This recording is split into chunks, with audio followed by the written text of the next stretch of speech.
Good afternoon. This is Deines with your midday grain comments for Wednesday, February 17th. Today on the Chicago Board of Trade, corn closed up 4, soybeans up 3, and wheat up 4. Initially, with the overnight session and into today's trade, we saw some initial weakness with outside markets trading firmer with really the stock market and crude oil leading the way higher. But overall, trade was pretty quiet today. We did start to see some commercial support come into the markets as we've seen a large net futures position overall, and that really is what ultimately gave us some of the support to push us higher today and maintain that rally that we saw yesterday after the long holiday weekend. We also have March options expiring this coming Friday, which could also lend some small support later into the week for the futures market to maintain, especially on corn, looking around that 370 March futures number. So that really would indicate that we may see a little bit more positive strength leading into the end of the week as we get closer to that expiration of options. Overall, though, we've got ethanol margins continuing to stay under pressure.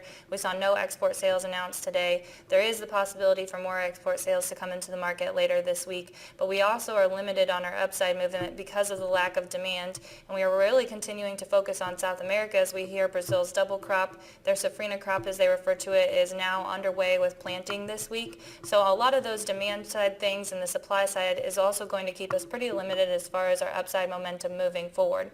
As we look at some of the technical side, March corn futures tested a 62% retracement, which was at the recent high of 358. So the trading range is now consolidated between 358 and 374, and a breakout of this range in either direction would really trigger further movement in that direction. So certainly something we'll keep an eye on here from the technical side of things. As we look at beans today, the South American harvest progress continues to move forward, with harvest about 20% complete in Brazil, and overall all of the yield reports this far have been very good and very promising for a big supply from South America. The shipment pace is expected to pick up in the latter part of the month for Brazil. We are seeing potential for some rains that could maybe threaten their shipment pace, but overall no real concerns as far as getting the shipments out. And Argentina as well as Brazil both have good rains on tap expected later in this week. So overall we're not seeing any threatening weather with dry conditions.